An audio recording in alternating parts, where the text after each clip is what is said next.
Feliz y bendecida noche. Antes que continuemos con nuestros ejercicios de esta semana relacionados a nuestro merecimiento, a nuestra capacidad de disfrute, quiero explicarles en qué consiste en esencia las heridas del alma de la forma más práctica que pueda encontrar.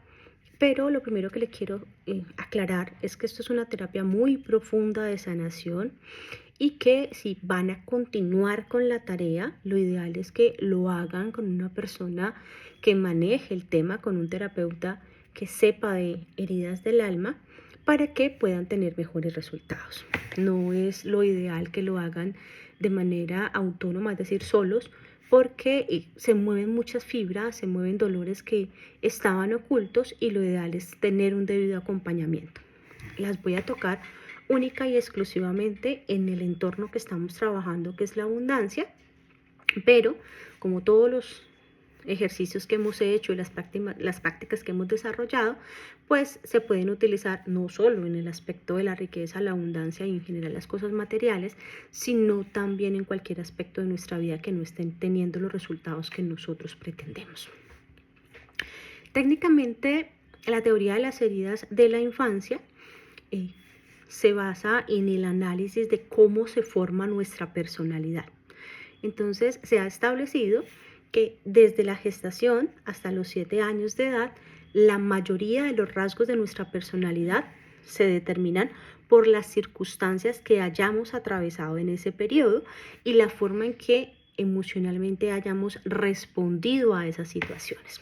La situación aquí es que como somos niños, no tenemos filtro, la información nos llega de manera directa, sin contextualizar, y genera una emoción que nadie nos explica cómo gestionar. Entonces reaccionamos generalmente de manera no muy positiva y eso genera una memoria dolorosa, una creencia equivocada, es decir, una herida. Y estas se guardan en el inconsciente y a ella accedemos de manera automática cuando, aún siendo adultos, vivimos una situación similar a la que nos ocurrió cuando éramos niños, que la mayoría de veces no recordamos, y entonces respondemos con el niño y no con el adulto. Es decir, no reaccionamos desde la conciencia, desde el análisis, sino que sale a flote esa memoria, esa creencia, ese registro doloroso y nos hace reaccionar. Se han clasificado las heridas de la infancia en 5 grandes grupos. Hay autores que manejan más, pero la autora inicial de la teoría de las heridas del alma maneja 5. Se las voy a contar simplemente a efectos de que entendamos y hablemos el mismo lenguaje. La herida que más se presenta en todos los seres humanos es la herida de rechazo. Y resulta que rechazo no solamente es el rechazo físico normal, que por ejemplo me digan tú no vales, tú no sirves, tú no, sino que también la sobreprotección implica rechazo y ya les voy a explicar por qué. Cuando somos niños y estamos apenas aprendiendo y apenas construyendo, nosotros queremos aprender a hacer las cosas. Cuando nuestro papá, nuestra mamá, nuestro tío, bueno, el encargado de cuidarnos, hace la cosa por nosotros, hace eso que nosotros necesitábamos hacer, nos está diciendo, yo lo hago porque tú no eres capaz de hacerlo.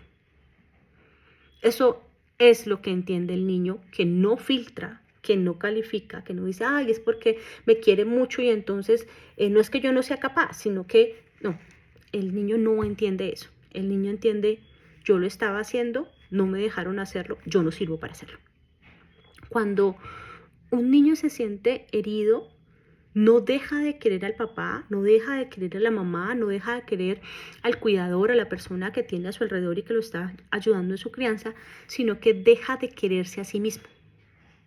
Cuando tú le dices a un niño, yo lo hago porque tú no eres capaz, ese niño no va a decir, es que mi mamá, mi papá o quien sea que esté diciendo eso es más fuerte y me está ayudando, sino que él es capaz, ella es capaz, yo no.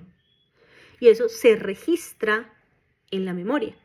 Entonces nosotros quedamos con esa idea guardada de que no somos capaces, no somos autosuficientes, y allí se genera una herida de rechazo. O sea, no solamente es maltrato cuando de manera directa golpeo o digo palabras no muy bonitas a un ser humano, sino también lo hago cuando lo sobreprotejo y no le permito desarrollar habilidades. ¿Qué pasa con una persona que tiene herida de rechazo? Crece con dos factores que son bastante complejos en su personalidad. Uno de ellos es el miedo. Entonces puede ser una persona que cada vez que tenga que enfrentarse a un escenario entre en pánico, que cada vez que le toque tomar una decisión sienta que se va a equivocar, sienta que no va a ser capaz.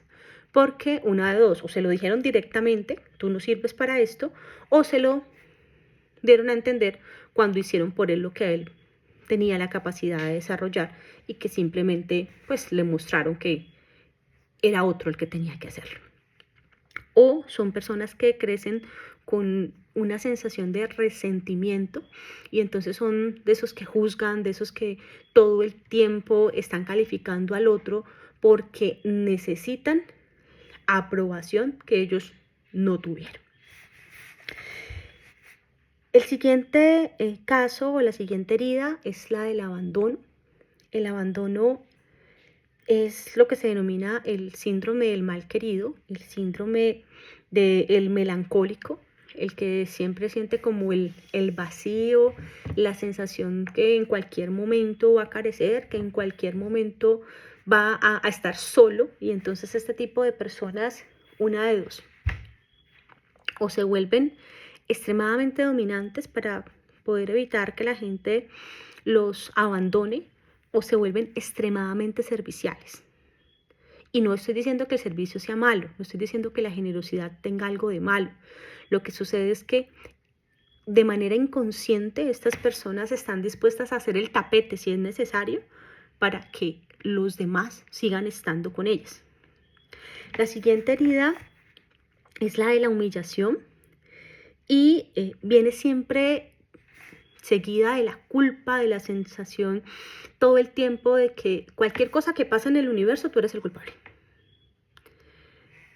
Puede que el otro haya cometido un error, pero tú siempre buscas cómo echarte la culpa. Tú siempre estás buscando la razón para ser el culpable de todo y quieres prácticamente exculpar todo el tiempo. Quieres todo el tiempo asumir lo que no te toca porque es que tú eres la culpable de que llueva, tú eres el culpable de que haga sol.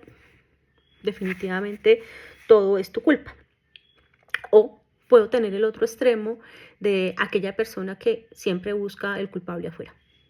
Yo no fui, yo no asumo la responsabilidad, fue que como llovió yo no pude, siempre necesitas una razón de cualquier tipo para decir que la responsabilidad no es tuya.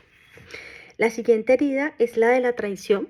Generalmente las personas que sufren herida de traición son extremadamente controladoras. Necesitan estar en un entorno seguro.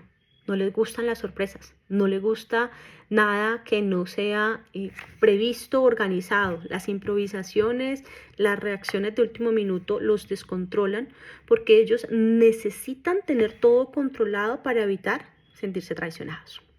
La siguiente herida es la herida de la injusticia. Generalmente son personas que también pueden llegar a los extremos de ser extremadamente perfeccionistas, extremadamente defensivos, de esos que quieren salvar el mundo y entonces quieren luchar contra fantasmas y quieren que todo tiene que ser legal a rajatabla y yo no acepto nada que no esté de acuerdo a todos los parámetros, y entonces llegamos al extremo de ser rigurosos al punto del exceso.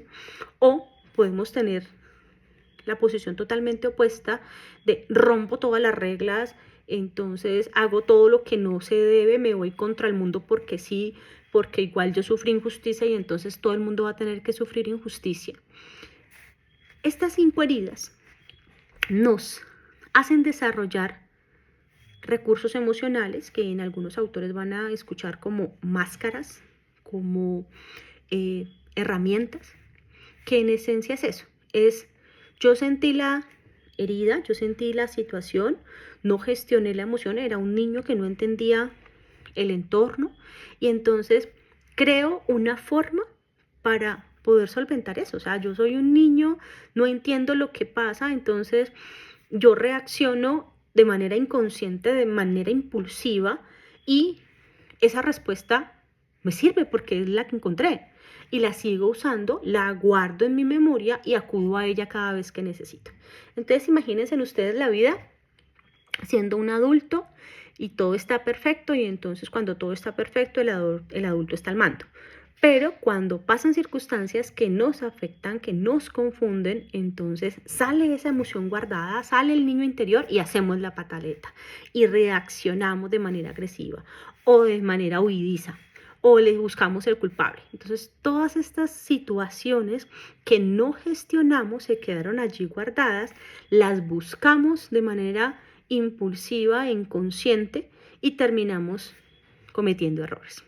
Generalmente estas heridas, como hacen parte de nuestros rasgos de personalidad, nos marcan nuestra valía. Como les digo, cuando tú maltratas a un niño física o psicológicamente, de manera directa o de manera inversa, cuando lo sobreprotegemos, el niño no deja de amar al adulto. El niño deja de amarse a sí mismo y se guarda esa memoria de desamor para siempre, hasta que alguien tome la iniciativa de decir, yo sí valgo desde la conciencia, ese niño va a estar allí saliendo cada vez que pueda. Entonces, cuando desde nuestra inconsciencia vivimos en desamor, porque pues fuimos rechazados, abandonados, humillados, traicionados, sufrimos injusticia, pues si valemos poquito, pues nada bueno nos tiene que llegar.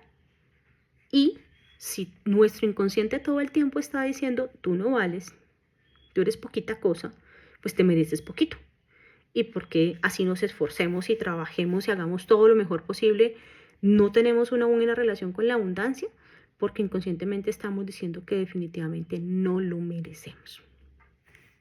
Espero que haya sido lo más claro posible. Sé que este video es un poquito más largo de los otros, pero para poder seguir trabajando sí es necesario que entendamos por lo menos lo básico de esta teoría.